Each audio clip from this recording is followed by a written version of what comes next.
Hi, everybody. Good to see you all. So now I only have 8 though, Andrew, and I think I was supposed to, I know Kim's in waiting. Yeah, But we're wasn't there bringing her supposed to through be a here in ninth just a person? second. Yeah, we should No, have. no, but, Yeah, we'll have. but I, They should be popping in here in just a few moments. so 2 more people are popping in. Yeah, they should be popping in here just shortly. Okay, great. Well, hi, everyone. Thank you so much. I'm going to get started with the intros, and I apologize for keeping you late or starting a little late. What we're going to do tonight is a focus group, which is a small group discussion. And I used to go all over the country and do these on all kinds of issues, but now we do them on Zoom. And the good news about that is we get to get people from all over the country, which is kind of fun. But I do miss getting out and meeting all of you in person. Each of you represents 10,000 other women and men. I just did women last night, so that's why it's on my mind. And I've never heard that said about me. there you go. Exactly right. First time for everything. I'm sis. And so you represent 10,000 other people. And I want you to stand up for your 10,000 people. And even if everybody else disagrees with you, I'll protect you. But I don't think this group's going to need any protection. So I want to hear from all of you, but I can't hear from all of you at once. So I will rotate this around. And if one of you is quiet, I will call on you. And if you're talking all the time, I may say, let's let somebody else start first. So I want to rotate it around. There are no right or wrong answers. I'm interested in your gut impression, the first thing that comes to your mind, how you're really feeling about things. And even if everybody else disagrees with you, I'll protect you. So I want to know what your 10,000 people are thinking. We're going to write, are you getting an echo? So do we have an echo? Nope. Anybody hear an echo? Okay, Andrew, I think we're good. I'm not hearing an echo either. But thank you. Andrew's the tech, and he's helping us. And he'll be around all night in case you have technological difficulties. And I still only have 9 people. Oh, okay. So we got one person with your camera off. And that may be, and now I am hearing a little echo. But anyway, we'll let Andrew work all of that out. Or does somebody have someone talking in? Well, you all are muted, so that can't be. And we don't have anyone talking here. Do you hear a little? There's a little bit, there was no noise, then there was like this little, I don't know if it was talking or if it was like a noise, and then it went away when you started asking.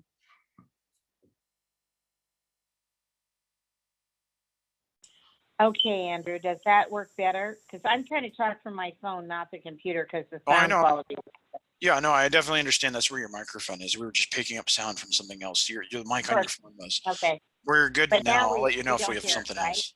Correct. Do you guys hear any background noise? Anybody? Mm. Okay, perfect. So keep me posted if you do, and thank you all for helping problem solve that.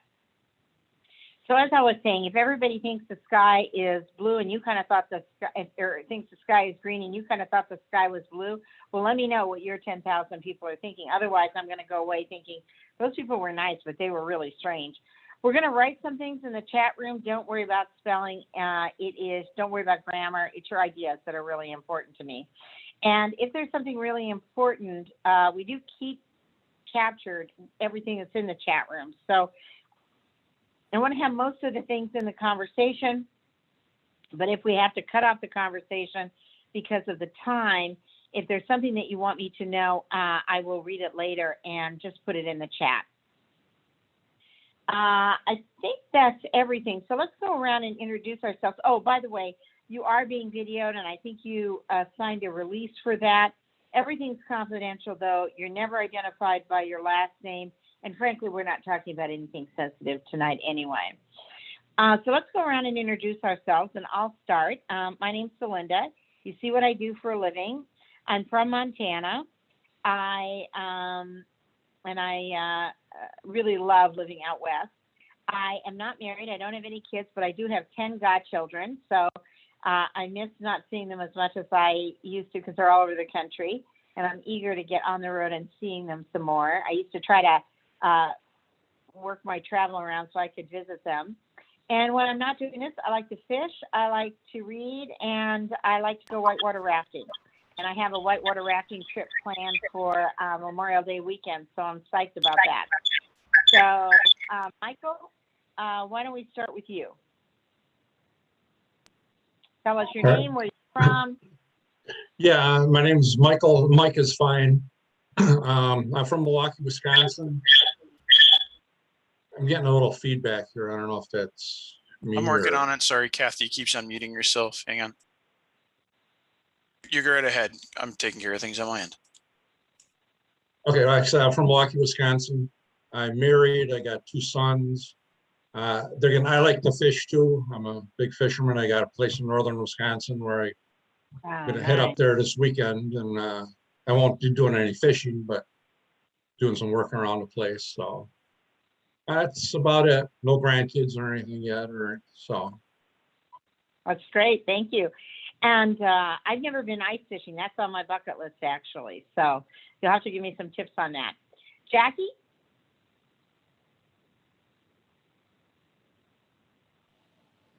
Hi, I'm Jackie, and I'm in sunny Florida, where nice. it is very warm. If you might be able to hear my air conditioner going in the background. Can you hear me?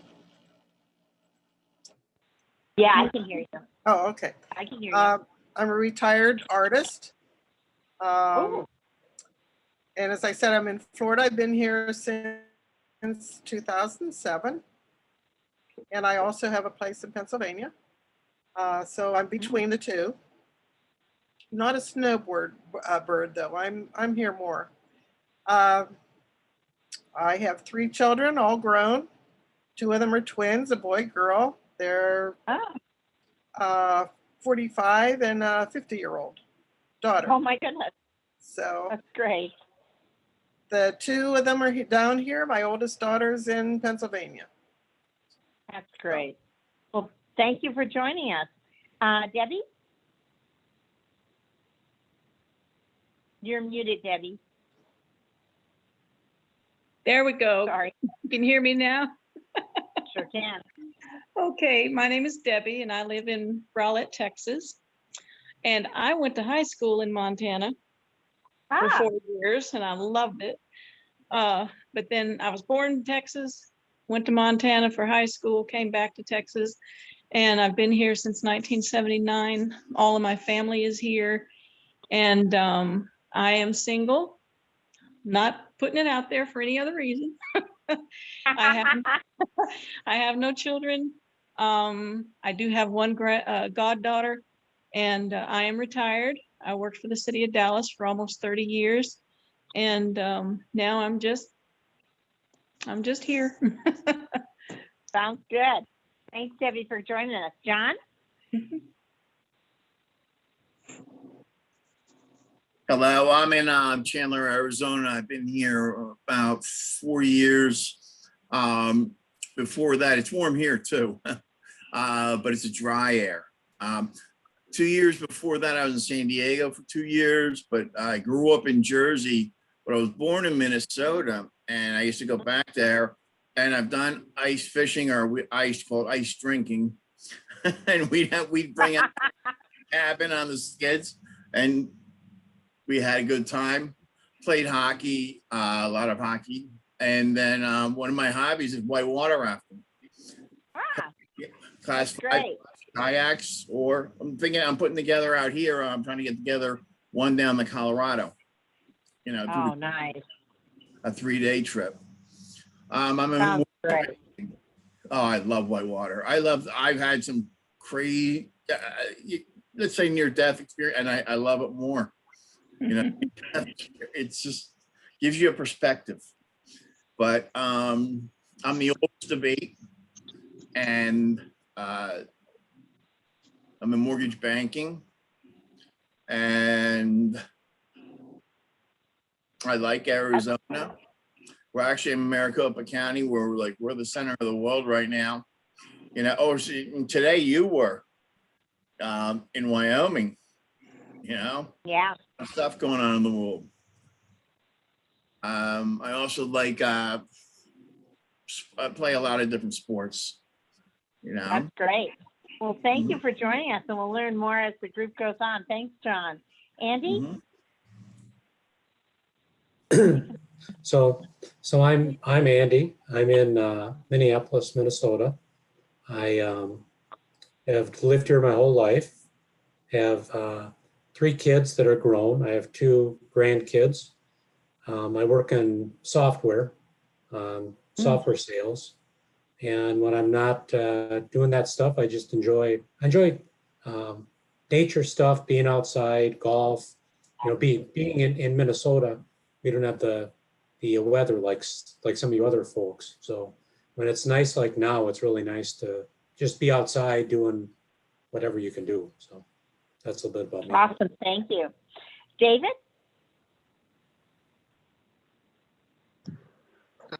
My name is Dave. I'm in Houston, Texas, retired from NASA. I like fishing almost as much as I like hunting, and I've never been hunting. Okay. I like racing through the woods, through the forest, in the national forest. My hobby is sports car rallies where we race through the mountains and the woods as fast as we can go on roads we've never seen. Oh, And my. never been over about 150 miles an hour on those roads. Oh, my gosh. That's amazing.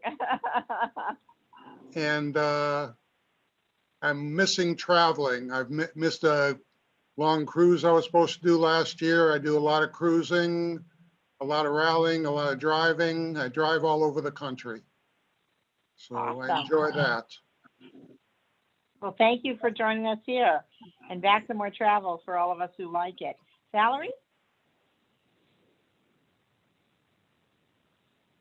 Sorry about that. I'm Valerie. I'm from Dallas, Texas, and please, no more people move here. We can't handle it.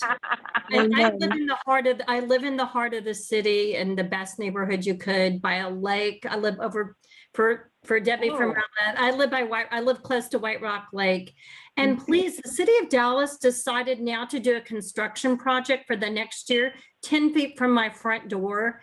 And they've been starting at 10 o'clock at night till 3 in the morning and turning all your water off with no notice. I was hoping you would have some pull. Oh, I'm sorry. But anyway, aside from all of that, I am a native Texan. My family's name is on the Alamo Wall. I was born in San Antonio, but we moved to the Midwest when I was young and lived in Lawrence, Kansas, by the University of Kansas, and lived in the Kansas City, Missouri area before we moved back. We moved back to Dallas because that was halfway between the grandparents. My mom's from the coast, from Corpus, and my dad was like from Leavenworth. So my family's been here ever since. It's huge. It keeps getting bigger. So my entire family cannot get together during the pandemic because there's almost like 35 people. And my whole family, everybody but let's see, 1, 2, I don't know, somewhere from 2 to 4 people, basically at least 30 people live around here. So like really when we have celebrations, everybody is there.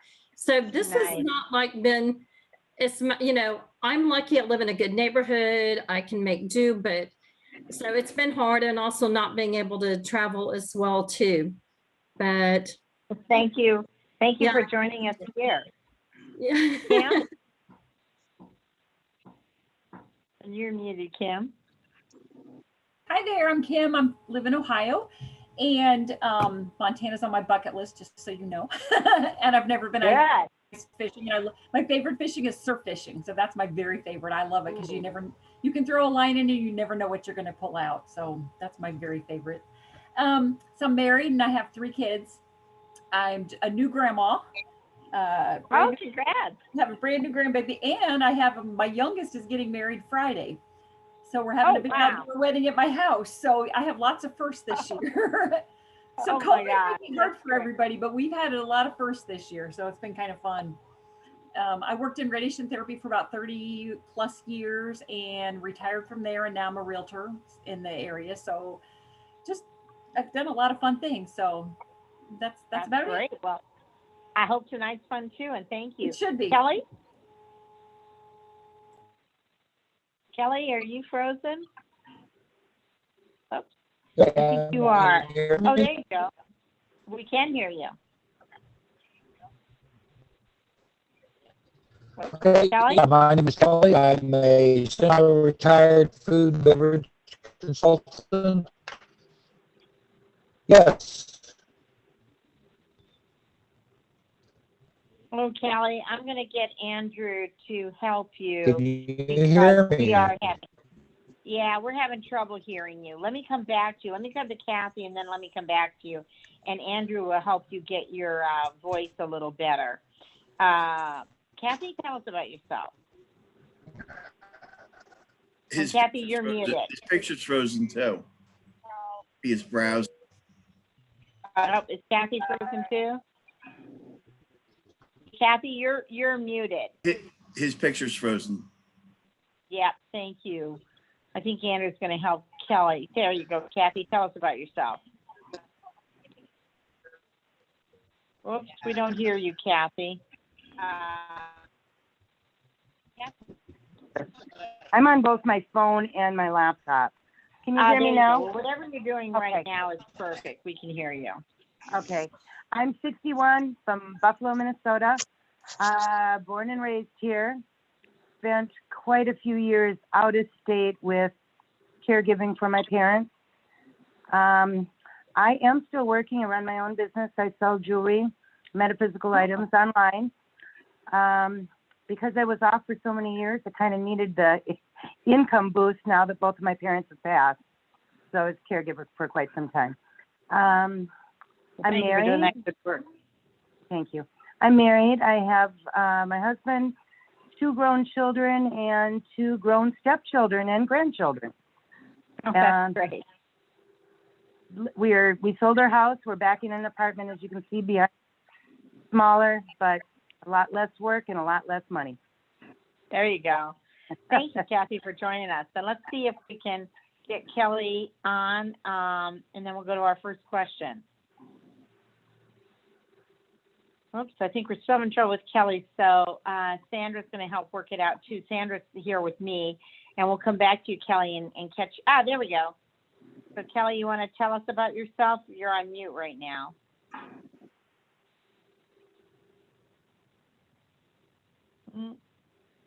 Well, let me get the next question, which is the last one we're going to do in order, and then we'll get everything on Kelly. So, Kelly, fill in this blank for me. I'm feeling blank about the way things are going in the country these days. I'm feeling blank. And just tell me the very first word that comes into your mind. And then after I get everybody's word, I'll find out why you were feeling that way. So I'll just call on you, and this is the last time. After this, people can just jump in. So, Kathy, let me start with you. What's your word? I'm feeling blank about the way things are going in the country these days. And you're muted, Kathy.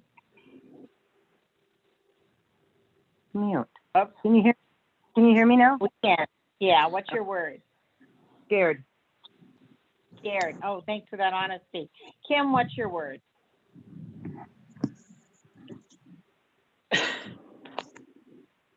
Kim, you're muted. There we go. No, that was my word. I was going to say scared also. Scared as well? Okay. That was the first thing that Valerie, came to my what's mind. your Yeah. word? And you're muted, Valerie. There, you cannot move a video. Okay, I got that. This thing is doing something. Okay, sorry. My thing, some message was popping up. The one let me unmute it. Sorry. Uncertain. Uncertain. David? David, you just muted yourself. You actually were unmuted. Whoops, David, you're still muted. Awful. Awful. Andy? Confused. Confused. John? I feel blank about the way things are going in the country these days. Angry and motivated. Angry and motivated. Okay. Debbie? I'm trying to think. Sad. sad. Jackie? Anxious. Anxious. And Michael? Worried. Worried. So I've got a lot of scared, uncertain, confused, anxious, worried. People who are scared, confused, anxious, worried. Why are you feeling that way about the direction of the country? Anybody can jump in. I think the leadership is lacking right now. Leadership for what kind of thing? Well, for the country.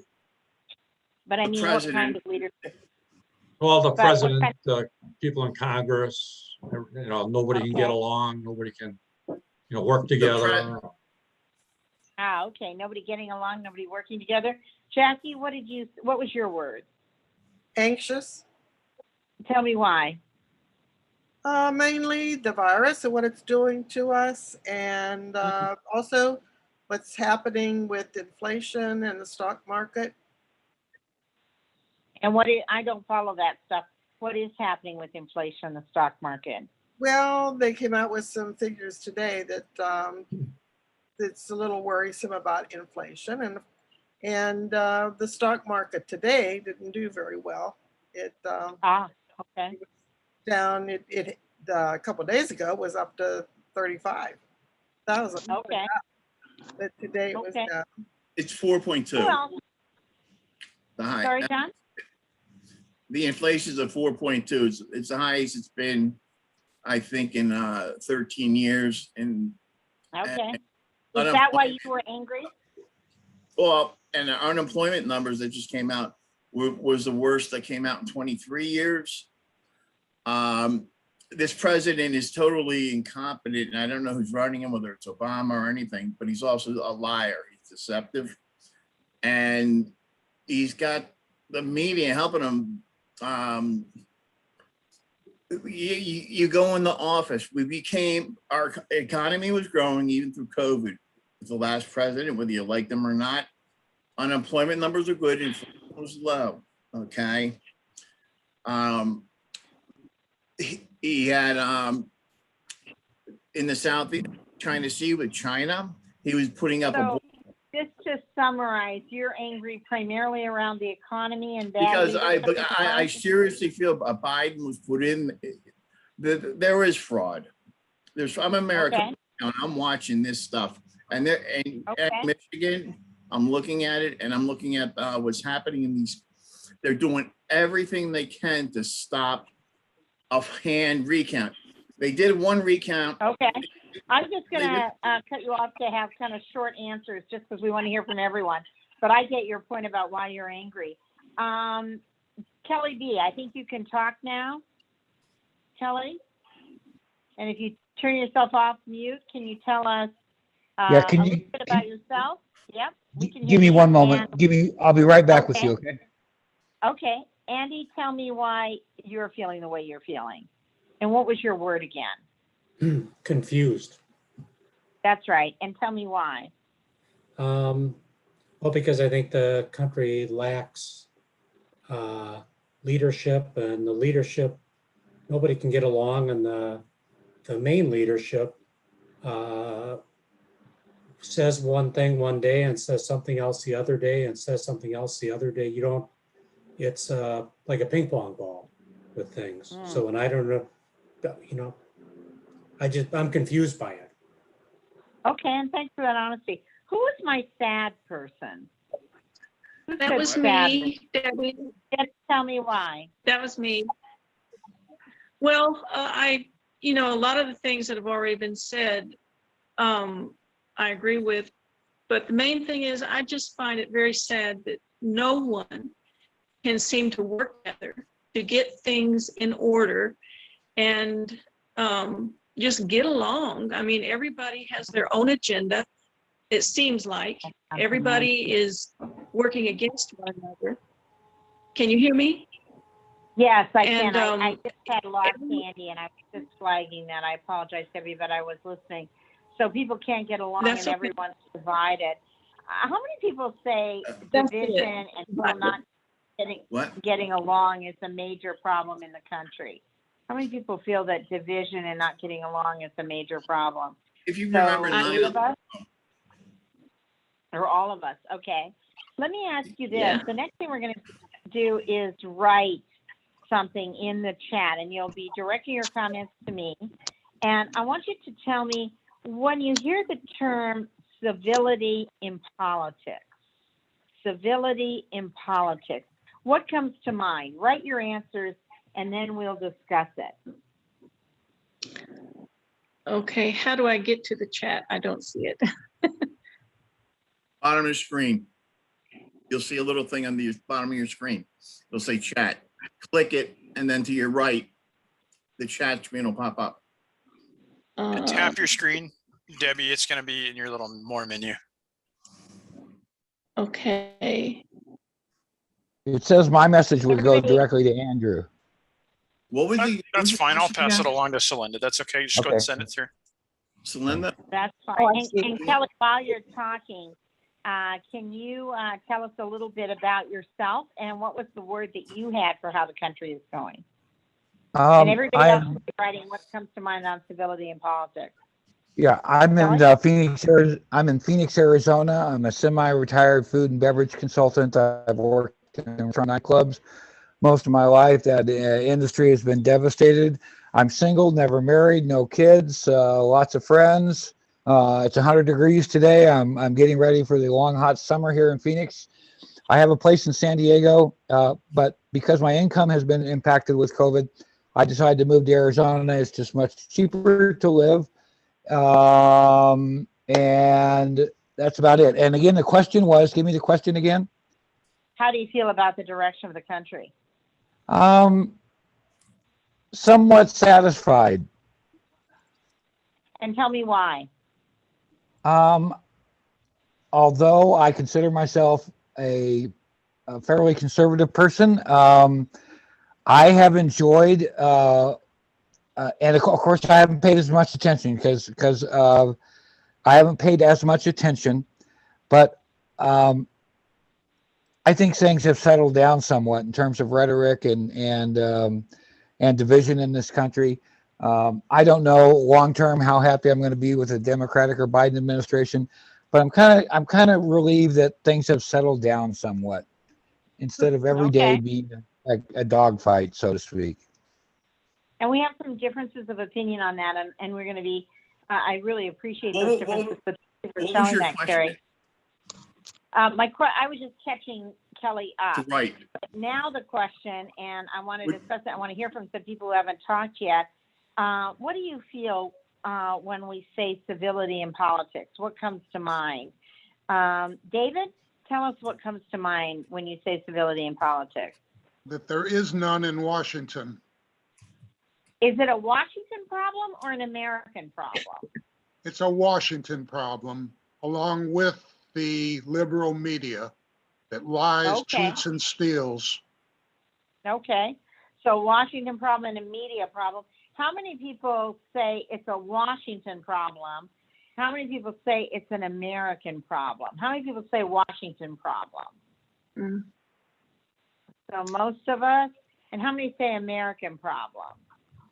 You say both? Okay, so about 3 of us, and both. Okay, both. And Val means both too. Let me ask you this: who is to blame? What's caused this? David says the liberal media. What else has caused it? Lack of stability in American politics. It started basically, and I am going to. It's not down the middle. It's even. You know how people try to do that. It's not. When the Democratic Party tried to get rid of Joe Lieberman, who was a moderate, he was running for vice president. They went to get rid of him. They went left wing. They're so radically left wing right now, from critical race theory, where I'm evil and everyone in here is right, to not stopping, allowing China to run over us, opening our borders. I love immigrants. I think they're great. We should help people. We have the right background. But now, John, is this contributing? Are the liberals contributing to the lack of civility in politics? They have a whole. The reason, yes, because all these actions, it's not just one, all these actions that they're doing are contributing to chaos, where the system is being overburdened, and that's what they want. They want it to break down, okay? Okay. And they really do. I mean, if you look at it now, what is so wrong about, let's take a look at ballots. They are fighting tooth and nail because of stuff that we have actually found that there are ballots and machines that gave the wrong count. They did an initial audit in Antrim County, Michigan, and they came back and said there was only 2 different votes, 2 more for Trump, 1 left. So again, I'm going to have you but it was summarize your thousands. thoughts. Let me move the conversation around with good input. Michael, what contributes to the lack of civility in America these days and in politics these days? Well, they just can't get along. Nobody can agree with anything. Everybody's got their own agenda. Everybody wants to push their thoughts and everything on the people. And is it equally a problem of the right and the left, or is it more of a problem on the left? I think it's more on the left. I mean, nobody. Well, just what they're trying to push, you know, like so like everybody else is saying, you know, they got the newspapers, they got the media all on their side, so they can say pretty much whatever they want, and nobody is questioning them or anything or asking them any hard questions. How many people say liberal media is a big factor here? Liberal media, all of us, and some of us feeling really strongly. Okay. Can I bring up a point? I'm going to come back to you, but why don't you put it in the chat to me, John? Because I just want to make sure we get a chance to hear from everyone. Kathy, what are you feeling? What contributes to lack of civility? Who's to blame? What's the cause for lack of civility in politics today? Oh, Kathy, you're on mute. I'm sorry.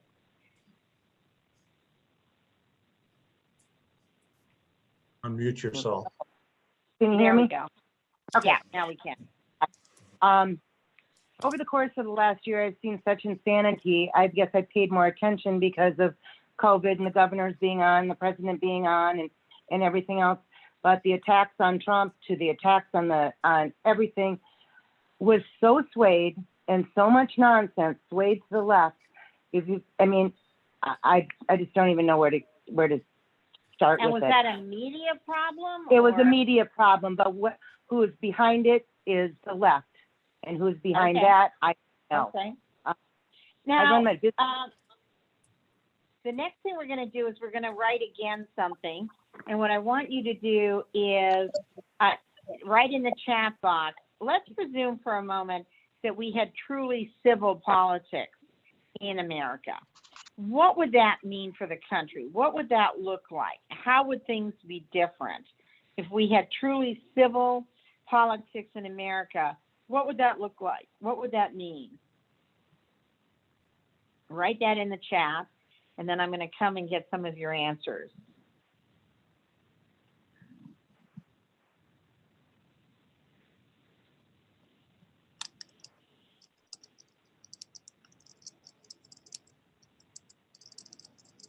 And Kim and Andy, I'm going to come to you first for your comments. So just giving you a heads up. But everybody finish their comments. So be working together, being civil with each other, not threatening violence, being respectful of each other's ideas, less special interests, fewer lobbyists, working together. Kim, what would you say? What does it mean if we had civil politics, and what would the difference be? So I feel like right now a lot of what's being done is a knee-jerk reaction. Like it's not because it's what's best for people, it's what's best for, it's like a knee-jerk reaction of the laws that are being done and things that are being changed.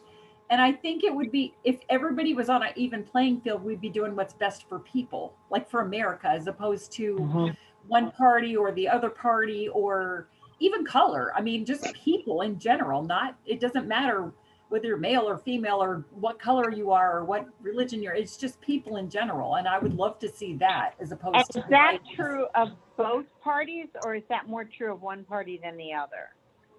I feel at this moment that it's a little bit more liberal thinking. Okay.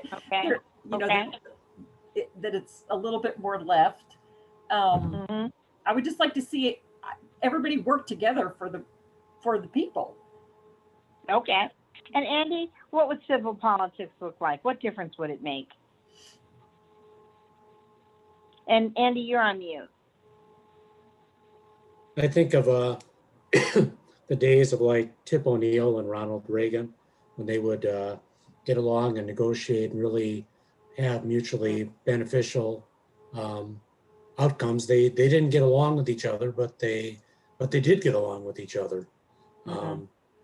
And right now, people are so polarized, and the media is everything out there makes everybody polarized, and the media plays a big role in reinforcing that type of stuff too. So it would look.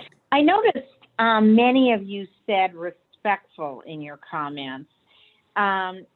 Is there respect among groups of elected officials, or is there really not respect? Oh, you're all nodding your head.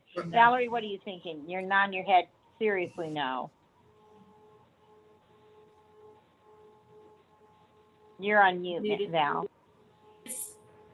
For whatever, is it off there? Sorry, for some reason it's not doing it with my mouse. I need to use the Alt A, so sorry about that. My bad. No problem. My bad. You know, while it may be primarily on one side, it's like having to be fair. It takes two to tango. It really does. And I'm a person who's more in the middle. You know, I lean right, but I am more in the middle. And to think and to go ragging on that it's 100%, it just isn't. And one of the things I didn't get to say, one of the reasons it helps me is before all this mess, I was a corporate events and trade show manager for many years. I was full-time in corporate America for the biggest of the big and the smallest of the small. And now I'm a contractor, and I can really talk to a lot of these things in a different way than people that got to work 20 years with a retirement and people that are all righteous. I'm so tired of it. It's like people that I voted for on their side, some of the things they say are extremely hurtful to me, and they're wrong. I could sit there and just tell you, and I won't even waste people's time on that. So it is primarily towards one side, but both sides have room for improvement. And there's a lot of lip service, and maybe people in their heart of hearts do, but no, there's just too much other stuff in the way. What's an example of other stuff that's in the way? Just so I I got it. This is a bit. Or John, let me let Val finish, and then I'll come to you in just a second. I want to go to Kelly, and then I'll come to you. Val? Okay. No, I mean, that's just it. It's just, I want to hear everybody speak, and you know, I like to, it's like in my job, I have to listen to everybody speak. I don't have to agree with it. And I have to be able to compromise more on a lot of things. And it's just, we've got to get to that point. Some days are better than others. Some days I have to take a news break. I have to take a news break some days. I'm a person who always watches the news every day, reads the newspaper, you know, is a news junkie, but I've had to just try to make myself a little better balanced. Oh, you know, Val, mental health is important. Yeah, you raised a good point, and I want to get this answer from everybody, and I'll start with John. Where do you get your news from? You raised a really good point. So I'm going to go around the room, but John, I'll start with you. Where do you get your news from? What do you rely on the most? Right now, it's a long story. I used to make, it started some years ago. I used to be the regular, CNN and all that. And then I started seeing, it was a slighter bias, right? And then I started getting my news. And today, where do you get your news from today? The financials tell the truth because there's a lot of money involved. So I go to the Bureau of Labor Statistics, I'll watch the financials, I'll go to like the Wall Street Journal. I mean, These are people, what they say is impacting people's things. If they're wrong, you know, it could be political or about what's happening. Okay. People lose money. So that's Okay, so the financials and Wall Street Journal. Let me go around the room. Michael, where do you get your news from? The best news that I get is from talk radio. We've got some Okay. very good conservative radio hosts here in the Wisconsin area, and they're Okay. honest. You know, they'll say if the And I'm just gonna Republicans are quickly go around wrong. the room. Jackie, where do you get your news from? Well, lately, just from the financials. I just don't. Oh, you too? Yeah, the others are just a lot of drama. bullshit. They're just Okay. dramatic, that's all. Val, where do you get your news from? There we go. Sorry about that. Well, like them Wall Street Journal. And then Okay. I try to read just a variety of things. Wall Street Journal, Dallas Morning News. Occasionally I'll read the New York Times like on Sunday, but I read the whole paper. I'm not just reading politics. I mean, I like to read all the different businesses. You know, I used to work in tech and everything. So I used to read all the fortunes, all the Forbes. I just read a plethora of everything to try to just, whether I agree with it or not, to get a big picture. Okay. David, where do you get your news from?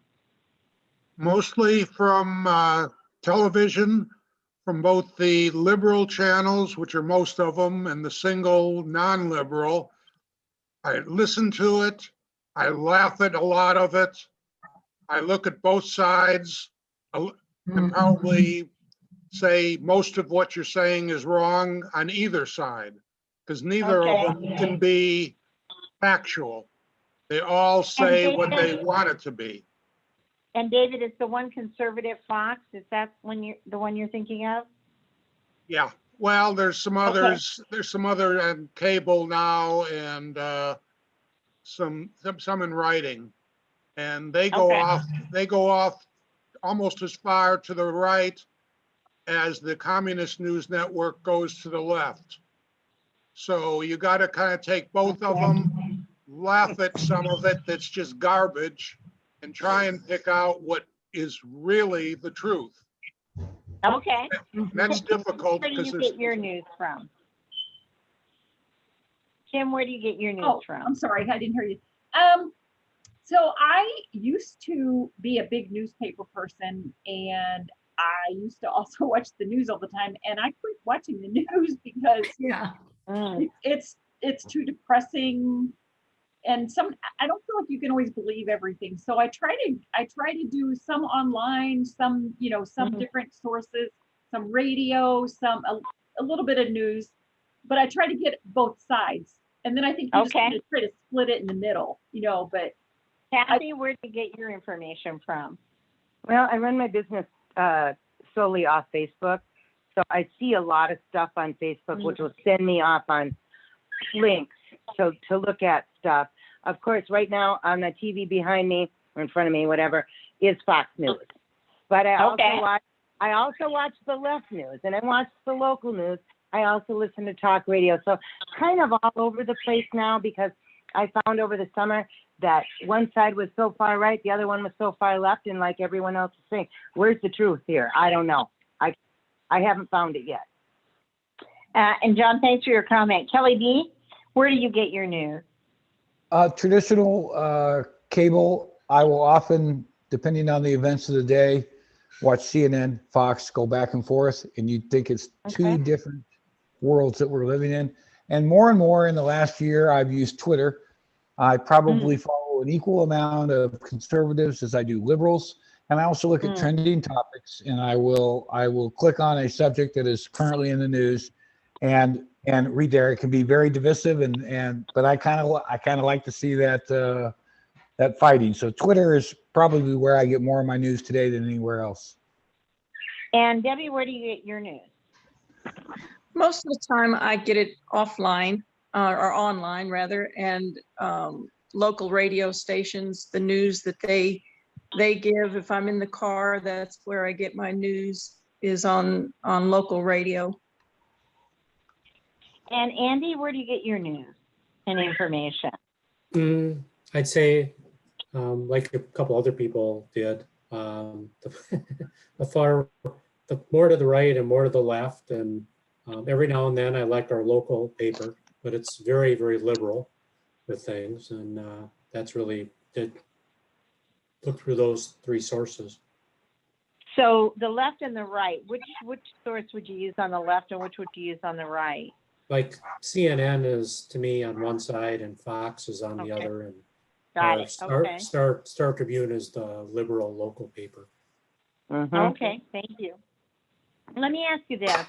I know most of us here really like Donald Trump and like his leadership, but when we think solely on the issue of civility, and Kelly had mentioned this a little bit earlier, and incivility, was he a cause of incivility or not really?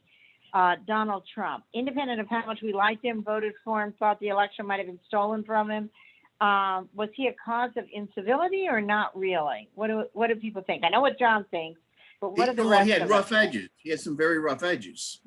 And it was Okay. hard. He wasn't my number one pick. But when everyone, Okay. when you had Biden and all these people start changing based on the polls that were wrong, and they were changing positions during the debates. Let me get some That other one man folks is too. staying.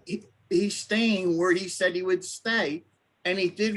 Okay, and we're going to get to that in a little bit, but let's go. I want to understand other people's views on Trump. Jackie, what do you think? Was he a cause of incivility or not really?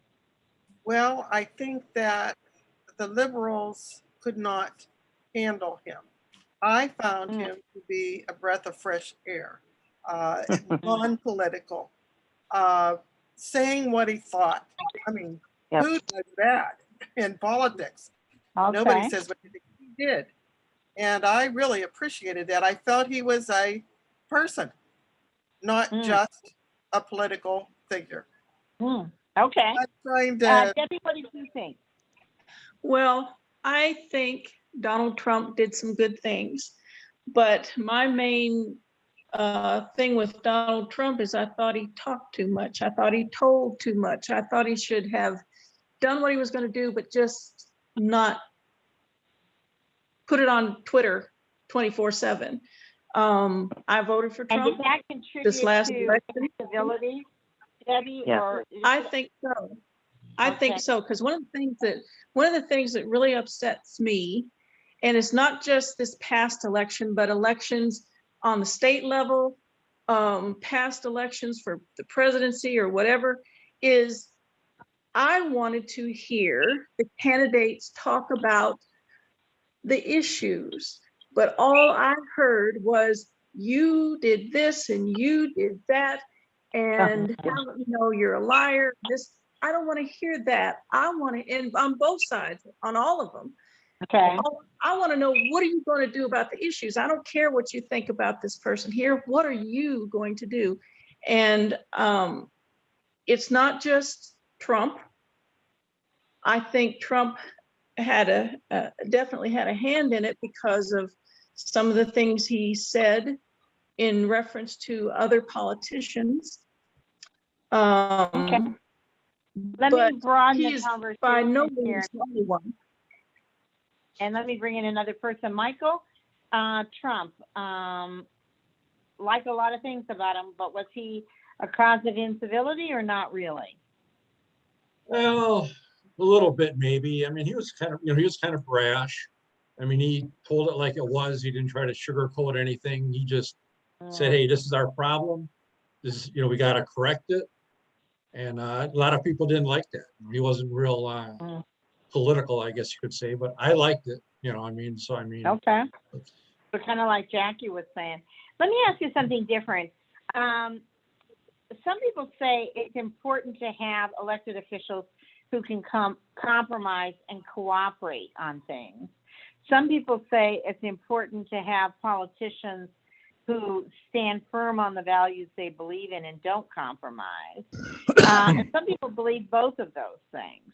How many people say more important to have people who can compromise than work together?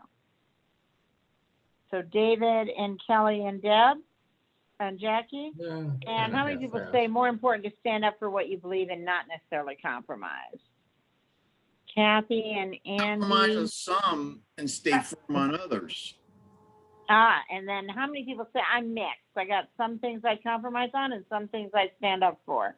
Okay. So what are some examples of some things we would compromise on? What are some things that it's important to compromise on right now and work together on? The spending. Valerie, what do you think? Boy, you would ask me that because I've been trying to block all this stuff out of my head. So no, spending is one of them. Spending is one of them. There's more, but I will say one thing I did want to say back on the other thing was I agree with the brashness and everything, but there's brashness and there's name calling. And it's not because somebody called you a name first. There are way too many times when it was not warranted, and stop calling women names because they doesn't matter. Sticks and stones. That's all I'm going to say. But okay. So Valerie, I just want to make sure I understand what you're saying. You think there was too much name calling, or you think there was too much overreaction to name calling? Too much name calling. There were times it doesn't matter, sometimes you pick fights, even if what you're doing is okay, but you pick fights sometimes where there doesn't need to be fights. You can say what you want, you can be brash, but you don't need to. There were better ways to do it, or then you would shoot yourself in the foot. And it definitely escalated it. I think we were already headed in that direction. As somebody that has to work for a million different people, I see so many different people from so many different walks of life and so many different executive to the smallest of the small levels. We were kind of going that way before all of this, but that certainly did not help anything. How many people say we were kind of going? It doesn't matter. It doesn't matter which president. It's just bad. How many people say we were kind of going that way before Trump? That we were kind of getting more divided before all my stuff, yeah. Most of us, okay. Hey, Andy, what do you think we should compromise on? And you're on mute. Compromise in the sense of as people or as elected leaders in Washington. Val said on spending issues. John said on infrastructure. What do you think we should compromise on? Those are the other. There's certain ones that I think you don't want to compromise on, but I think those are probably what are those? And what are those? Might be people's personal value when it comes to abortion, whatever. I can't think. I've tried to block the news out of my mind, so I can't think. Okay. You and Val and others. No, I'm like, I don't want to think of any of them, but that's one that that's one that comes to the top of mind right now. Okay. Or David, or what should we forcing kids compromise critical race on? theory. Okay. We need to compromise. We need to should compromise be on the done? bills. There needs to be bipartisan working together to put the best budget, the best bills, the best everything together that works for the most people and not just for one side or the other or somebody's brother-in-law.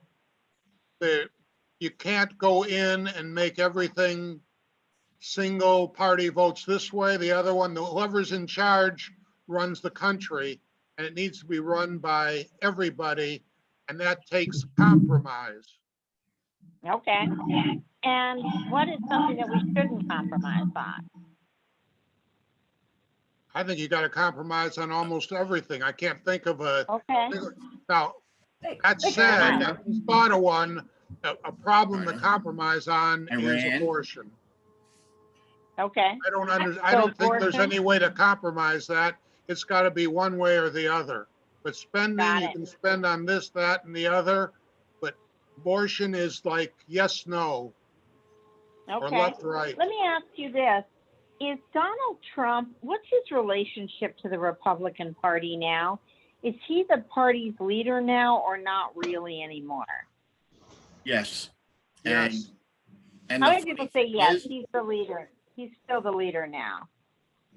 So 4 of us, or most of us, how many people say he's not really the leader anymore? Anybody say he's not really the leader? He's How the many people leader- say I'm not sure? He's the leader of, I feel like he's the leader of people. Do you know what I mean? As opposed to like a party, I feel like he's the leader of, I know a lot of times, maybe when he would say things, it might be brash or it might be wrong, but sometimes he'd say something and it might be the exact same thing that I've just said. You know, so sometimes he was just more like a person as opposed to maybe a politician. That's a good So point. that doesn't really sit right with a lot of politicians.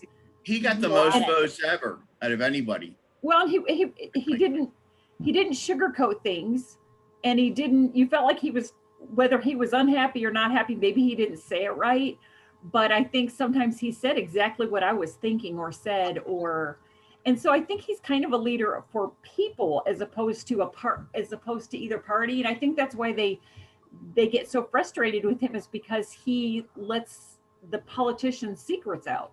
And that's what makes everybody so mad, is because it's not them, it's not them versus us. Kathy, what are you feeling? You were more uncertain. What are you feeling about Donald Trump and his leadership of the party? And you're on mute right now. There we go. I hope he's still the leader of the Republican Party. Okay. I really don't know that he is, because honestly, since the election was over and all the nonsense was over, I have stepped back from watching a lot, what little there is, honestly, because there isn't a lot of information being shared as far as I'm concerned with the American public. It's just fluff. So How many people say, since the election, I've kind of stepped back. I've turned off the news. I've kind of stepped back. It's about 5 of us. Okay. And thank you for sharing that honesty. I just want to do this very quickly. I don't want to get us bogged down too much, but I'm going to ask you positive things and negative things about Joe Biden. So what's positive about Joe Biden? Anybody got anything positive about Joe Biden? Yeah, he won't finish his first term. Okay. Anybody got anything non-conclusive positive about Joe Biden? He could die real Anybody got fast. anything positive? So Well, what's to the He's some got a people, and great, it's he's got a probably, great kid, Hunter. Valerie? well, I mean, to some people, it's more of a surface level, thing.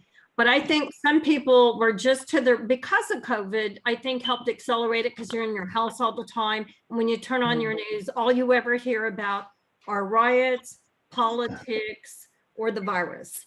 So as time drags on and on, whether you think it does or not, even if you're trying to get out and do stuff, it probably has some form of effect. I think some people, even if they agreed with things he did, but I knew a few people, they were just at the end of their rope. And it's not that they necessarily like anything that he does. It's just that he's not yelling and going crazy. Not saying that what he's doing is good or bad. I'm just saying it just gave them a little bit of being able to, they just needed a break to not hear as much. You know what I'm saying? Not saying it's good or bad. They needed that break to just kind of regroup themselves. Jackie, what do you That's feel? if you Anything believe good you got about- 81 million. If you believe you got 81 million votes. Just a second, John. Just a This second. has nothing to do, I'm just It talking does. about something very high level and surface level, not Valerie's about answering who my won question. what. Valerie's answering my question.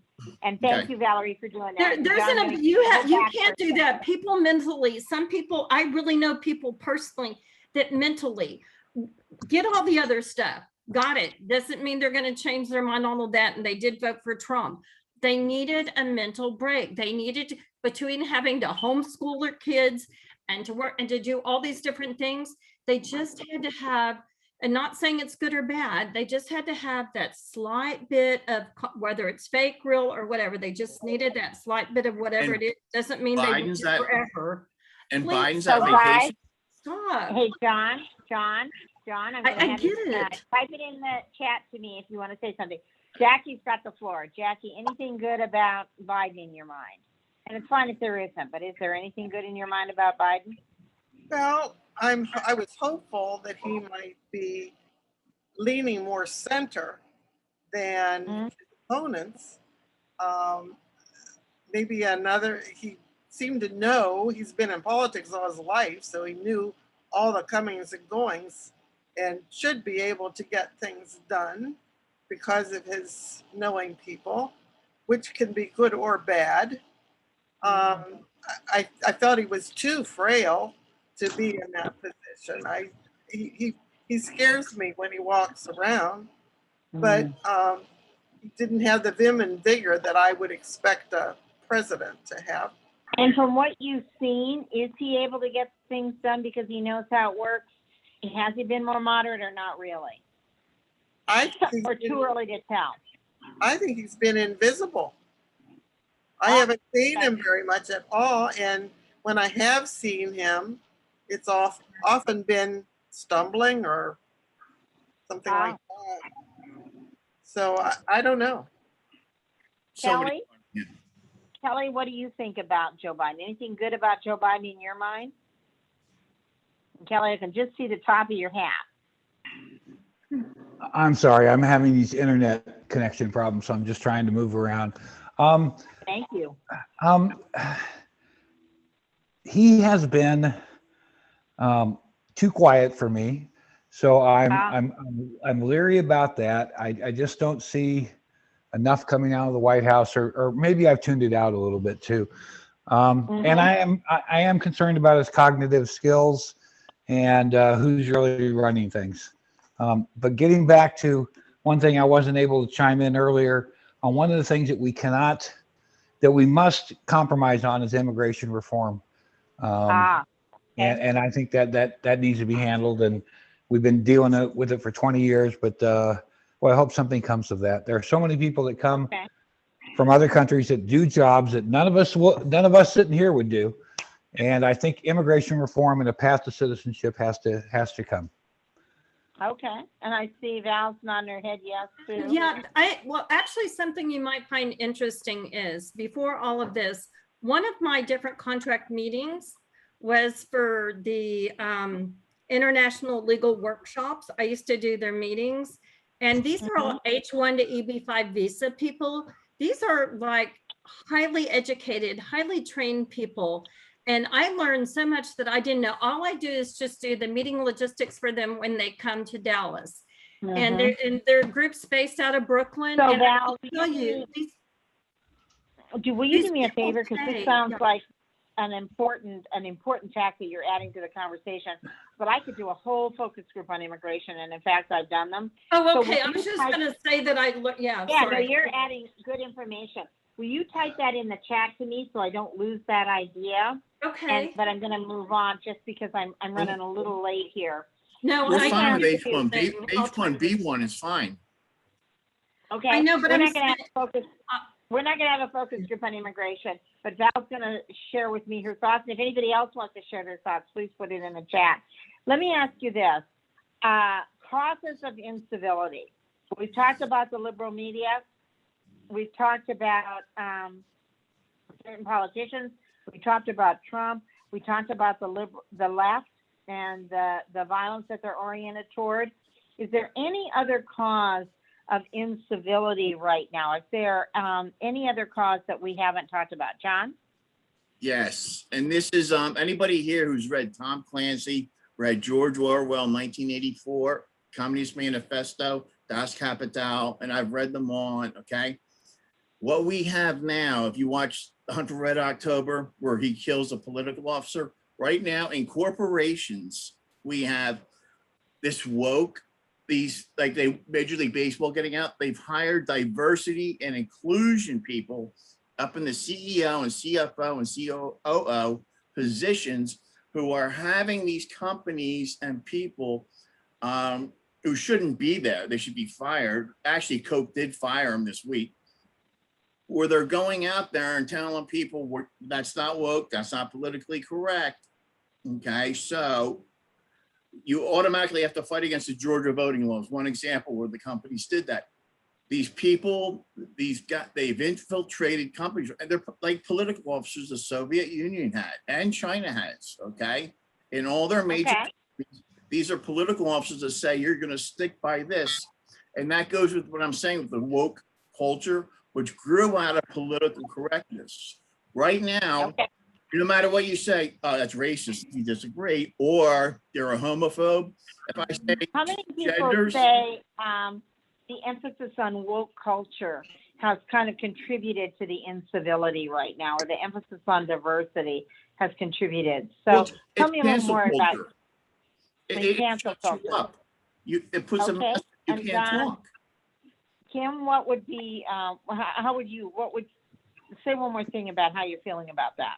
You know, it's funny because you can't say anything, like, it's almost like you have to have the same voice as, like maybe the left, you have to have the same voice or else you're wrong.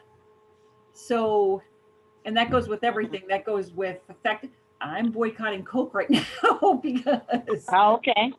whether I They make fired- I don't know if they I'm making a fired- difference or not, but But that's how you're feeling. that's how I'm feeling. I'm feeling that way. I'm feeling sometimes like my rights are kind of being taken away and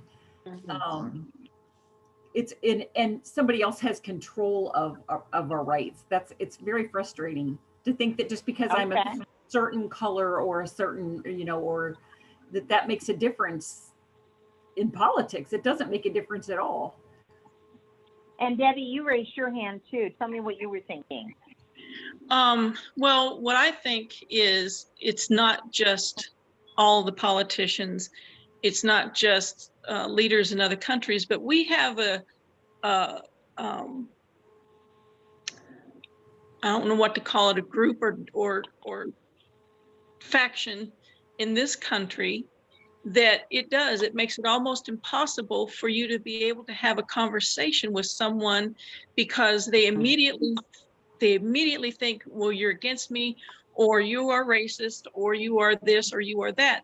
And no, I'm just trying to have a conversation to get an understanding. But, you know, this is how I feel. And I feel that what I feel is just as valid as what you feel. And there has to be a way that we can bring this together without offending each other and without trying to just stomp down on someone because of what they feel or believe. I have more than two, but I have two friends that one is Methodist, one is a Wiccan, and then I am what I am, which is kind of a little, I'm Christian, but it's kind of off the beaten path. We have different beliefs, we have different views, but we respect one another. We get along with one another. We honestly enjoy being with one another. And I feel like there are leaders of different groups within this country who are determined to do upheaval by constantly putting these things in people's face, and the media helps them because now why would they Debbie, why would those leaders want I don't follow this stuff very much. Why would those leaders want upheaval? Well, because they want their views heard, and I understand that, but there's a way to do it. And rioting in the streets and destroying businesses and things like that is not the way to do it. At least that's how I feel about it. Let me ask another question. Are you worried about the possibility of violence? I mean, we talk about incivility, we talk about it being on the rise. Are you worried about violence or not really? How many people say, yeah, I'm really worried about violence?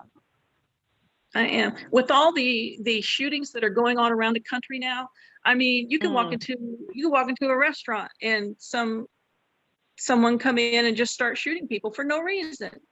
So yes, I think it's a valid concern. And does that relate to incivility, Debbie, or not really? Is that connected to incivility? I think so. David and Andy, but they're not charging one group, but they're charging others.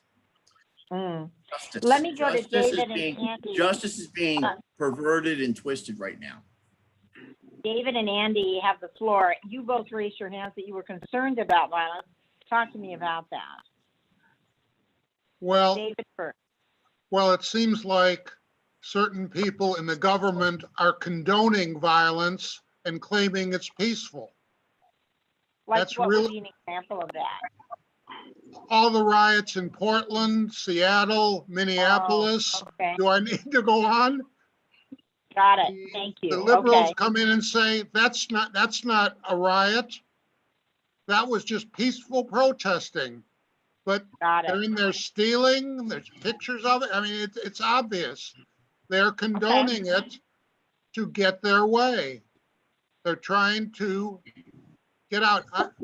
This may be really off the wall, but I think diversity is a racist term. Okay. I, Sounds like a whole nother focus group, but I understand that you think that this is contributing to the incivility and the division that we have. Andy, what would you like to add to this debate? What were you thinking? Well, I think being in Minneapolis, it's a perfect example of all the stuff going on. I mean, Minneapolis will never be the same as it was before.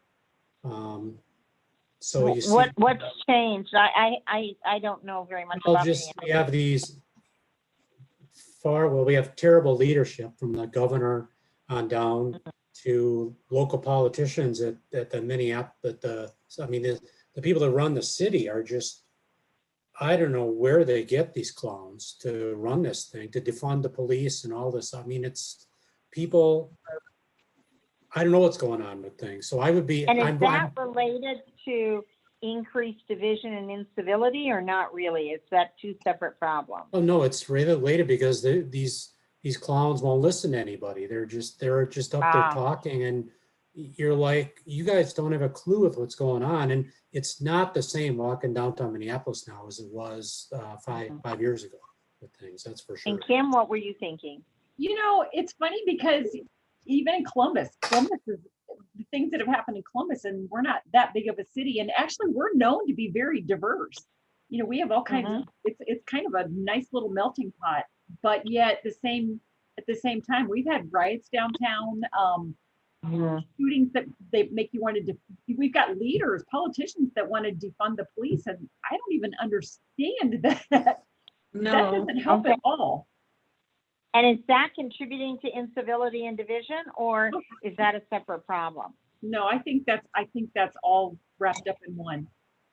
Okay, let me ask you this, and I'm going to move on, but John, type your comment into me. And you said that people are moving out of Minneapolis.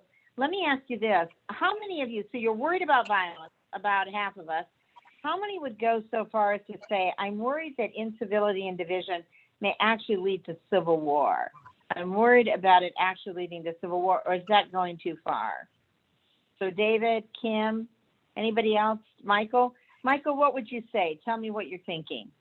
Well, I think people can only take so much. I mean, you know, they're going to be, you know, if you're being told what to say or what you can't say, that sort of thing. You know, I just don't think that people are going to put up with it for, you know, an extended period of time. Okay. And David, why do you think it's leading to civil war? well, one thing we haven't talked about, but that's the Second Amendment. I have a lot of friends who are in the guns. I'm not. But they're afraid they're going to have a civil war and they're going to be dead because they're going to be out fighting with their guns.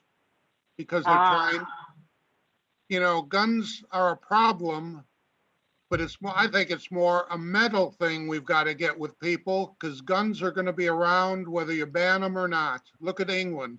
Okay. Guns are banned in England. The crooks will get the guns no matter what. And I'm afraid of it. Kim and John, really agreeing with you.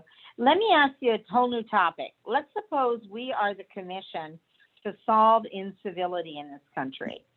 So we are the commission to solve incivility. We want to bring more civility to American politics and American society. What solutions would we recommend? What would we do to increase civility? And I'm going to go first to people who haven't talked very much, and then I'm going to come to everyone. But Kelly B., you had your hand up and you haven't talked very much. So tell me, what's your solution? Well, I think term limits are important. I think there's just too many people that have been around way too long. There's too much money in politics. There's too much special interest. There's too many lobbyists working for their agenda. And easy to say, but really hard to solve. And a couple things I wanted to jump in, but I wasn't asked.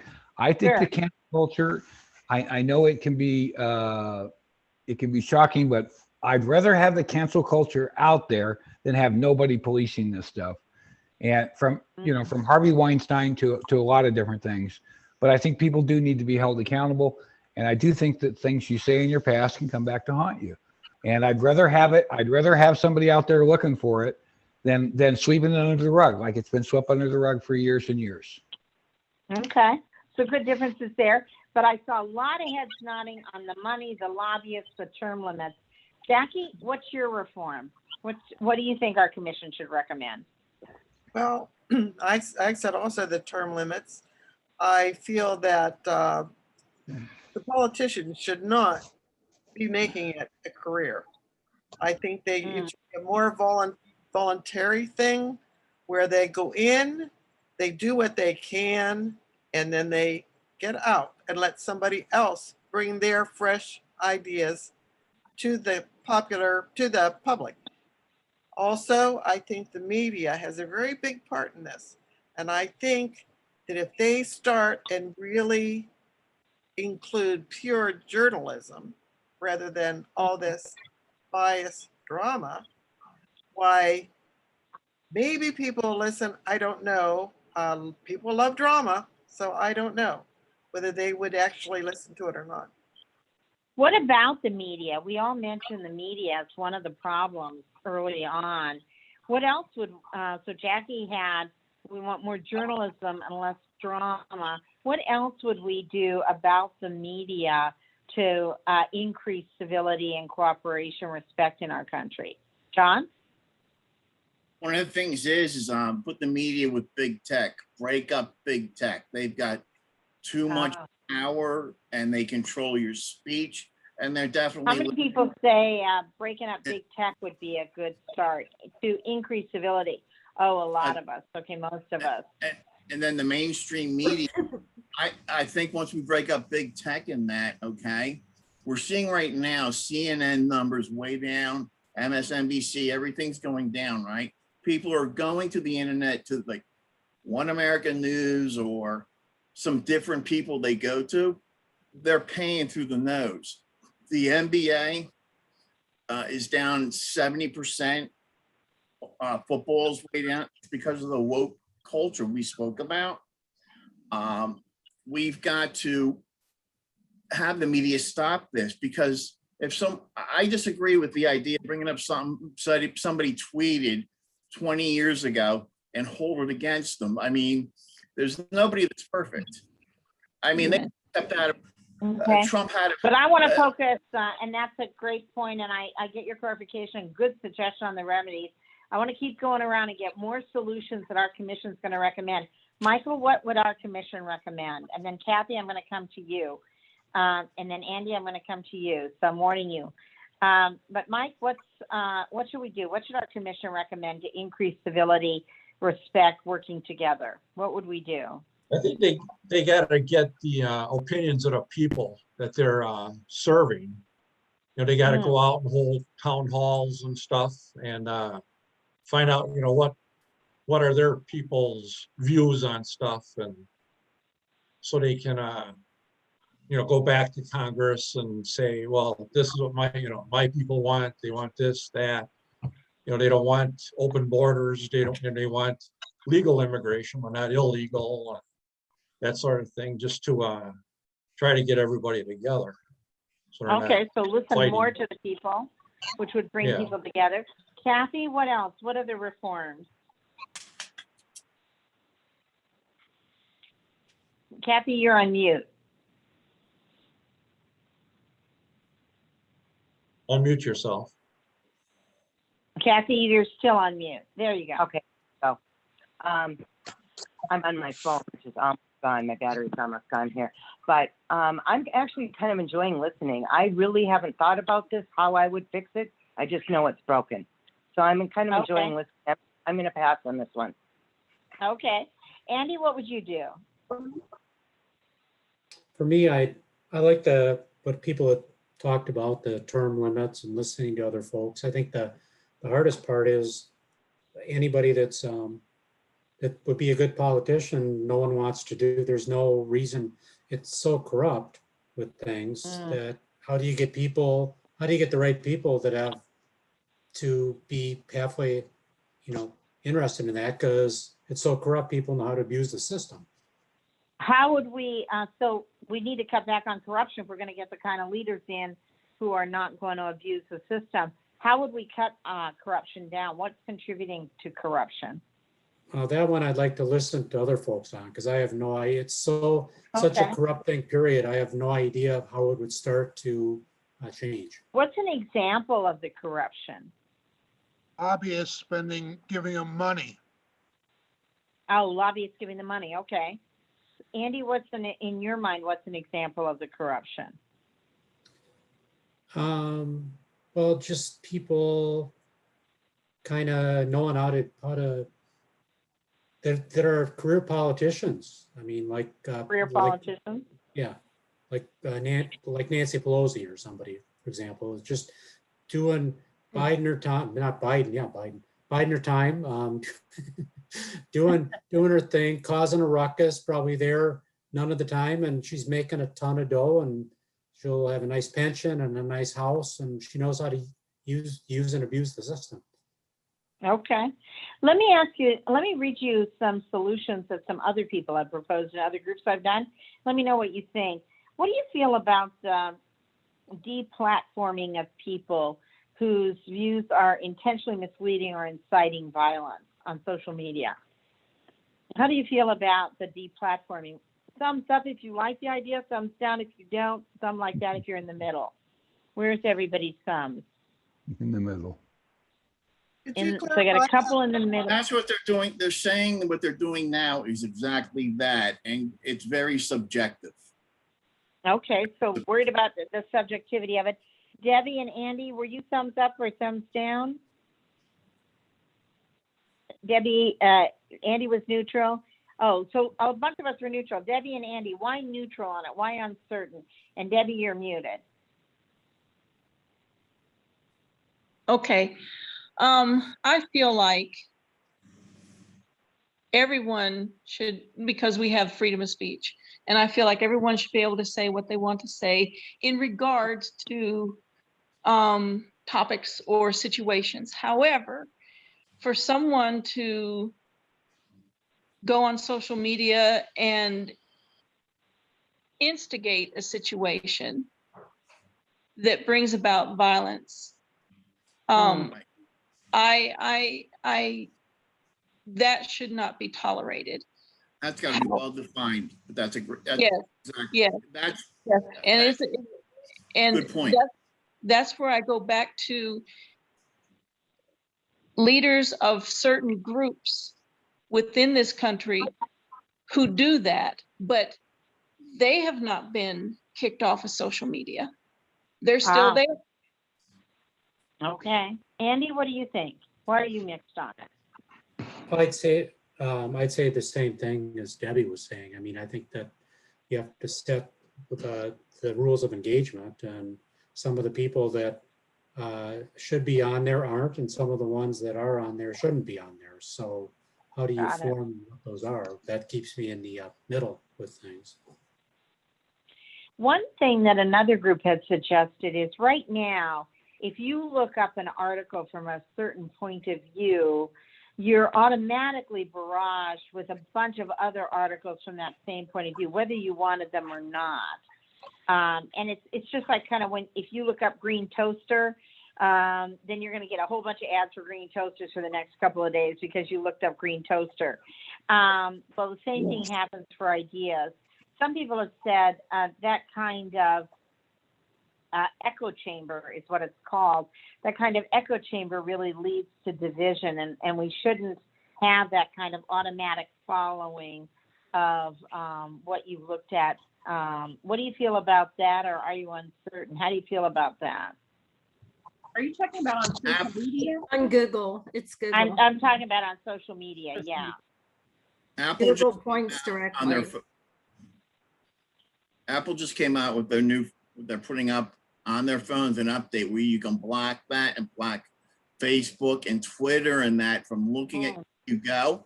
Mark Zuckerberg is going to the Supreme Court to fight it because he's been following people with this, and so is Jack Dorsey. They need to follow you and do this.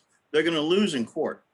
But now they're putting, if you go to Facebook, anybody here go to Facebook, you'll see it'll say, hey, I love you. Just check this on your phone and you'll just get some good stuff from us. It's on Facebook now. They're fighting it. What was it? Cook is his name over at Apple. So how many people say, I think it would be a good thing to end the following of people like that they can't follow you anymore? Is that a good reform? Jackie says yes. Most of us say yes. Are we saying that because it would increase civility, or are we saying that because we just don't like the idea of our privacy being invaded? Jackie, what are you saying? I think it's an invasion of our privacy. Yes. It is, and you're so bombarded with so much junk. If you can get part of the junk off your plate and help people clear their mind, it may help towards civility. People's Michael, what are are just too full of stuff. Okay, Michael, what are you thinking? I think it's a privacy issue, but it also, I mean, when you keep on getting bombarded from, one side all the time, it's gonna affect you somehow, either good or bad. I think a lot of it would be bad. Nobody likes to hear, the same thing. At least I don't, over and over and over again. So another thing that people have said is that they were just making things up, but I think it was kind of an interesting idea where they said there would be an app, and if you check this app, then anytime you Googled something, then an article would come up from the other point of view, so that you'd automatically get two different perspectives on any issue when you check this app, or when you punch this app. So you wouldn't always be bombarded with it. It would be at your choice, but there would be an app that would say, okay, you just Googled this point of view, cancel culture. Now you can get the other point of view. Good idea, bad idea? John's not doesn't like it. Who's going to decide whether we're intelligent? What's opposite? Who's going to decide? Who's going to decide what's opposite? Why can't it be more like the encyclopedia? And we're intelligent people. We look at the other sides. Most of us here, I'm sure we do. We may disagree, but we look at other sides. I mean, I do. I mean, I know Valerie does. I know I know everybody. I think everybody does. And I think I don't want to hear your opinion. Usually it's somebody like David Korn or Rachel Maddow or somebody. We're looking for facts most of the time. People are looking for more. Can they not make it more like the encyclopedia used to be? Right. Like say if your teacher say like when you're in elementary school, pretend like your teacher said, okay, go do a paper on cancel culture or something, and you go to the library and you get your books. And I mean, I know that's kind of boring, but it's like, how else do you fix anything like this? What are you thinking? There are some websites that I do get news from that actually presents both sides, different views of. So I think one's called like the flip side, and you do get both sides presented. So what do you think about that? Well, obviously I subscribe to it. I mean, I like something I follow. So yeah, it just kind of gives me different points of view. It'll pick a topic and then it'll give you different points of view on both sides. There's a couple like that. So that is kind of out there. Okay. Automatically, there's called Aaron Matei and Cheryl Atkinson who are more progressive, okay? And they're brilliant. And there are people that you talk to and are reasonable instead of the David Korns. And that if we went with that app you're talking about, there's money and the same thing's gonna happen. They're gonna push an agenda.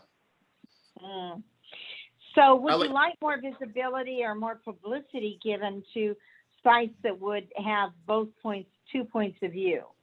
Is that a good thing? Because I get that the app or whatever, that who's going to choose the point of view, and we're kind of worried that it's going to be having its own marketing and trying to sell. But Kim raises this idea of there are websites now that discuss both points of view. Should we heighten the visibility of those? Would that help contribute to civility? And Jackie's nodding her head yes.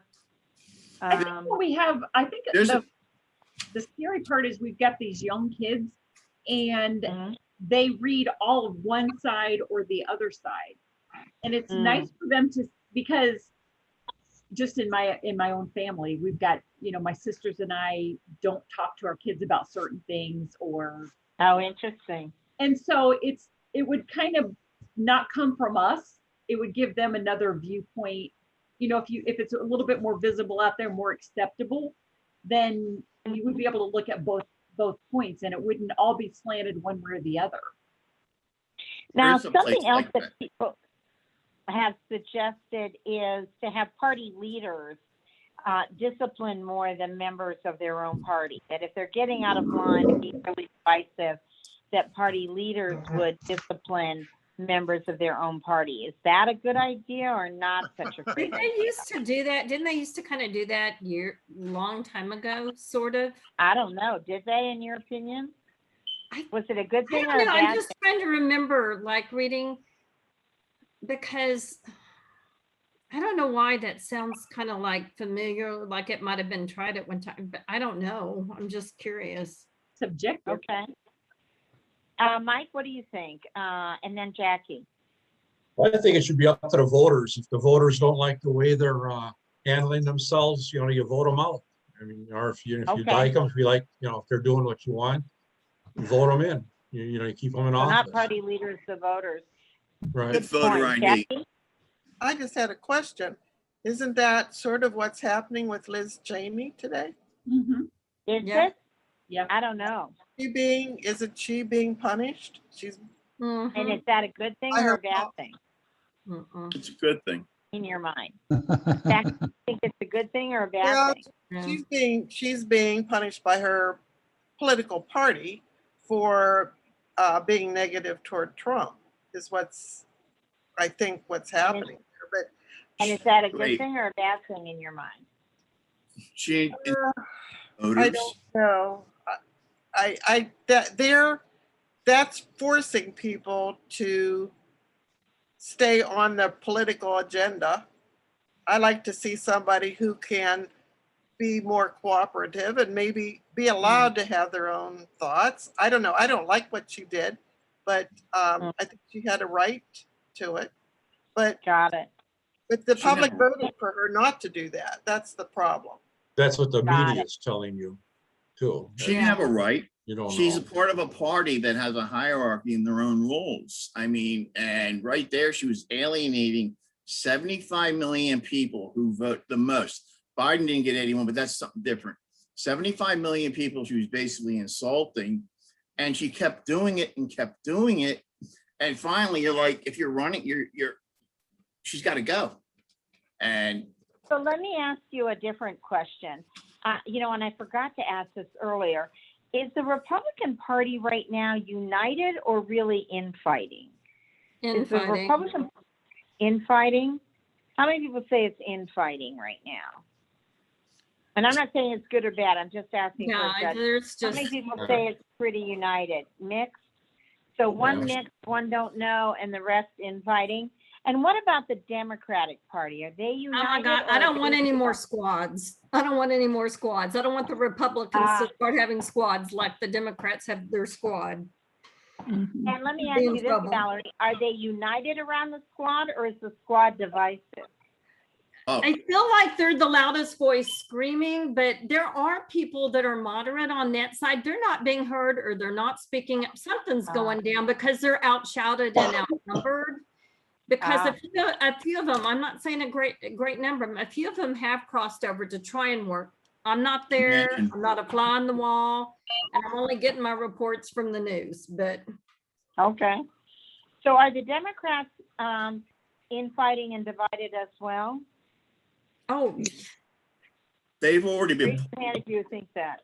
Are they united? How many people say the Democrats are united right now? No, so most of us don't think they're united. public is a Kelly, better what do you word though. think? The better word I think is cleaning house. Cleaning house, I okay. think- I right, think right which now, side I has know less infighting. The 10 congressmen who voted for the impeachment, Republicans, they're done. They won't be backing up. Are They're- both sides cleaning, so the Republicans are. No, the Republicans are. I don't think the Mitt Democrats Romney are cleaning house. will not get reelected. Cheney Okay. will get reelected. Those Okay, 10 and people, John, they're let cleaning. me pause you for a second. I'm clarified on your point. Valerie, I didn't quite hear you. Are the Republicans cleaning house or not right now? It appears they are. I'm saying that I don't think the Democrats are, is all I was saying is I think. Okay. Hey, Kelly, I haven't heard from you. Are the Democrats united or divided, and are the Republicans united or divided right now? I think the Republicans are scrambling. I think that I think that reluctantly that they have to get behind Trump in order to make something happen in 2024. Because I don't think there's a better alternative right now in terms of his power base and his following. I think the Democrats are trying to show a united front, but again, it's so quiet for me out of the Democrats, as opposed to what the news I used to get when Trump was in office. Things were just happening. I just feel like something's being swept under the rug. We're not being told something. How many people say it's really quiet from the Democrats? It's really quiet from the president right now. So about half of us. Media? Is it the media? The though? media? Yeah. Say That's one the more media. sentence about that, Cam. I think I understand, but I want you to spell it out for me. Say one more sentence. The media lets you see what they want. I mean, so they don't want to tell you that there's trouble in paradise, but yet when the Republicans have a problem, then they jump on. Yeah. Let me ask you. Biden's actions let me are ask- quiet though. Let me ask you a different question. Some people have said that if we're going to have more civility in politics and more working together, it's going to start with us. It's going to start with us as ordinary people, as the voters. And we're going to have to consider some different actions to get the poison out of our politics. One thing that these people have said is that before we react, respond, share a post, or retweet, we should think about whether that's going to be divisive or not. What do you think about that idea that we're going to have to start with our own behavior and maybe retweet forward some, not do it as much for things that would be divisive or uncivil? Mike, what do you think? I don't know. I mean, everybody's got their opinions. I mean, to have to, stop and think about it and think if it's divisive. I don't know. I don't think that would really help too much. The marketplace, because people's jobs, right now, they look at your Facebook posts when you go for a different job or different interviews. That can take care of itself. Maybe it's not what you say, but it's how you say it. I think maybe people, they have a right to post what they think, but maybe in some cases, maybe people are framing it perfectly. But I'm thinking, but there are a lot of people, when you read their things, you can't get past the way they're saying it to really hear what it is they're saying sometimes. So I think if people paid a little more attention to that part of it, it might help some, maybe. Okay. I think some people retweet to stir the pot. They do it on purpose. A lot of people do that. Trump did that all the time. If he was president of the world. Kathy, what do you think? We haven't heard from you. What can we start with in terms of our own behavior that would help increase civility and working together? Well, I guess I could only wish, as I said before, I run a business on Facebook, and there are some people that are continually reposting and sharing hateful, divisive things over and over and over. It's made it very difficult over the course of this last year and a half to actually work. to be online because I was constantly bombarded with it, trying to run my own business. So that would be nice, I guess, is the only thing I really have to say. That would be wonderful, but I don't see it happening because you can't censor free speech. I don't want You can block them. censored either. You can block people. Well, that you can to a point, but when you're blocking your own customers, you know. Yeah, that's hard. Yeah, it was But hard. you said that here. I lost over half my customer base by supporting Trump as it was. So Wow. it was a tough year. Yeah. Yeah. That's why I said the marketplace, you got to watch what you put there for it. Yeah. If you're looking for a It's job. not even just Facebook, it's LinkedIn. LinkedIn is looking more and more like Facebook. And some of the people, like their pictures there, their title is there. And some of the people, like you guys have said, are just trying to stir the pot. And then they've got like the up and to work symbol on their thing. And then other people are trying to be a voice of the reason and trying to have, like, you can disagree with all of it. Before, they used to have really like good discussions. If people didn't agree, they could sit there and argue with each other and like be friendly at the end of it and say, thank you for like letting me know this. And now some of the people get in there and half these people are looking for work.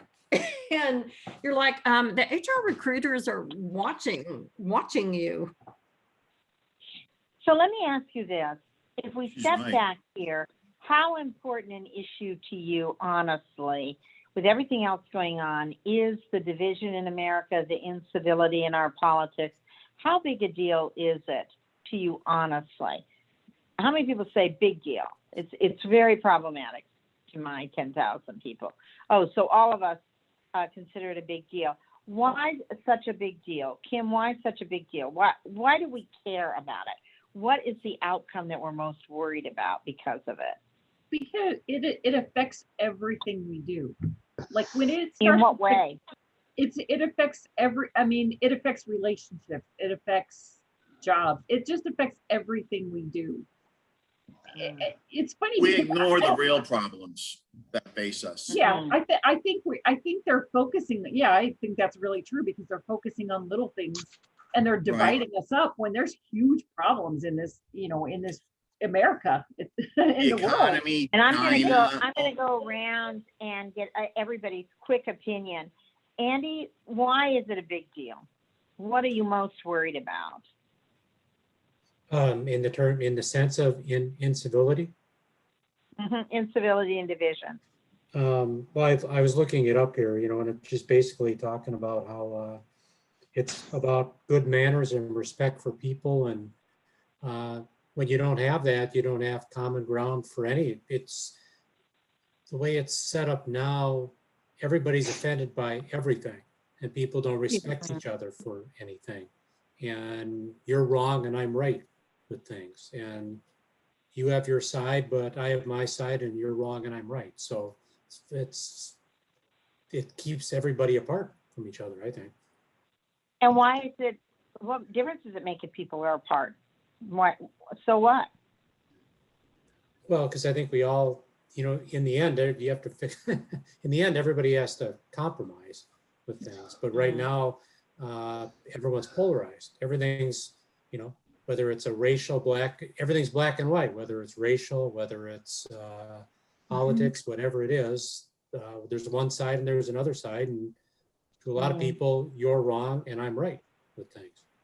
Debbie, why do we care? Why is it important to deal with incivility and division?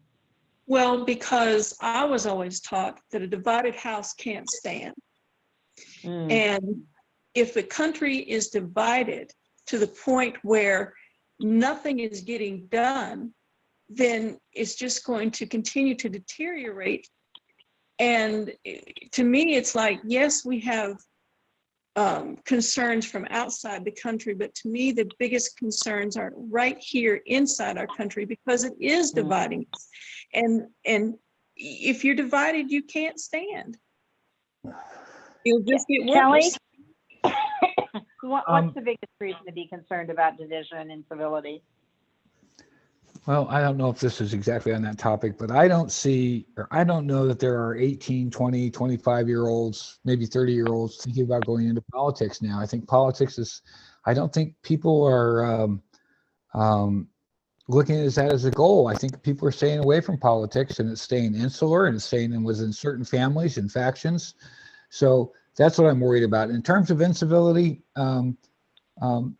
I was happy to see the protests, the police protests, the Black Lives Matter protests. I think it brought a light on it, and I think some things have changed.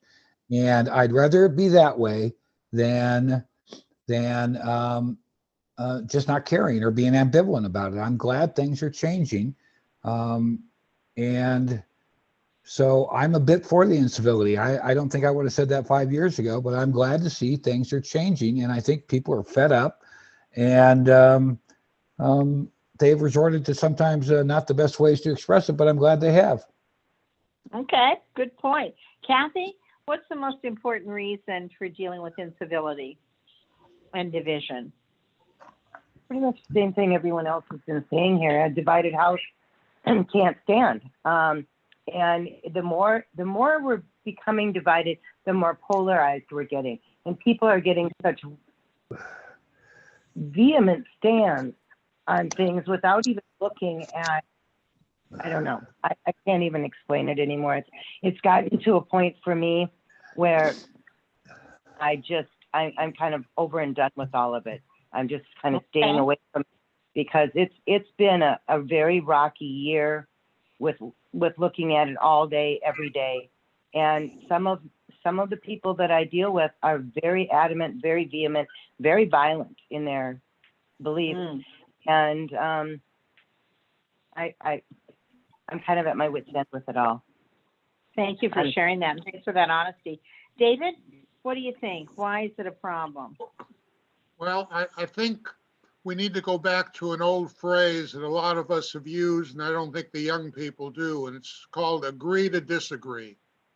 Respectfully agree to disagree and move on. Don't try and convince everybody that you're right. And I hate it when people who are trying to make me believe their way. It's agree to disagree and move on. Okay. Valerie?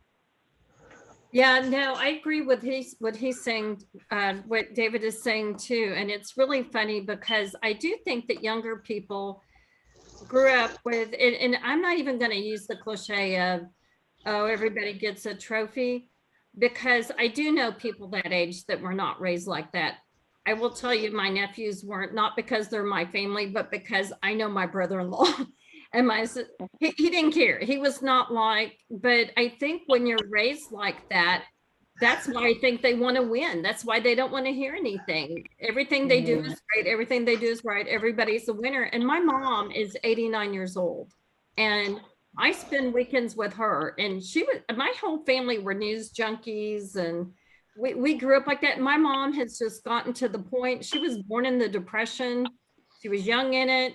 She went through all that in World War II and everything. And so she just, she just is like, you do what you say you're going to do. You do what you say you're going to do. And also, I think when we're so polarized, I think it invites trouble from the outside. Yeah.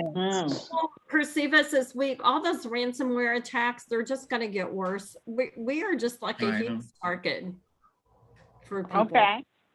And I saw a lot of heads nodding. Jackie, I'm going to give you the last word, and then I'm going to have one more thing that we're going to write in the chat. But Jackie, why do you worry about incivility and division? What difference does it make? Why is it a problem in your mind?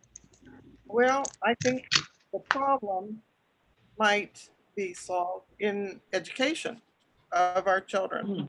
I think in the schools, they are teaching their best. They're best in their sports. They're teaching that they're better than anybody else. They're being taught that all the time. And I think if we tried to critical race theory. Pardon me? Critical race theory. No. Whites are evil, Europeans are evil. I wasn't going there. I was just saying that they think they're better than their best friend. They're teaching them to be best, to take home the trophy, that they're going to be the outstanding person. I'm not talking about race. I'm saying that we need to teach our children that everybody's equal. Our friends are equal to us. They have a right to say what they want to say, and we should listen, and then they should listen to us. But they don't. They aren't teaching that. So the last thing we're going to do, and thank you for all your good comments, is write in the chat in your own words what you think is the best argument for why we should make more civil American politics. What is the best argument for why we should make more civil American politics? We won't discuss it because we ran a little late. Just write it in.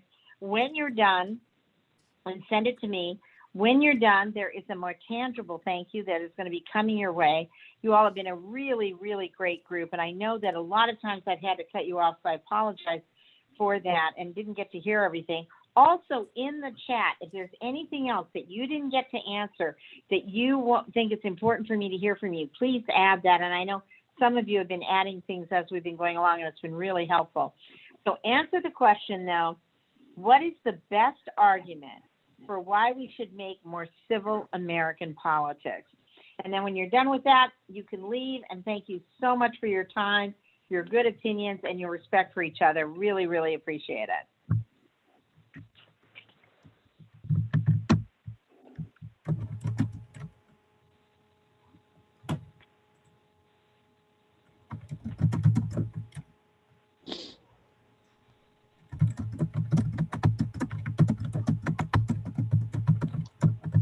You have the drawing for the early joiners?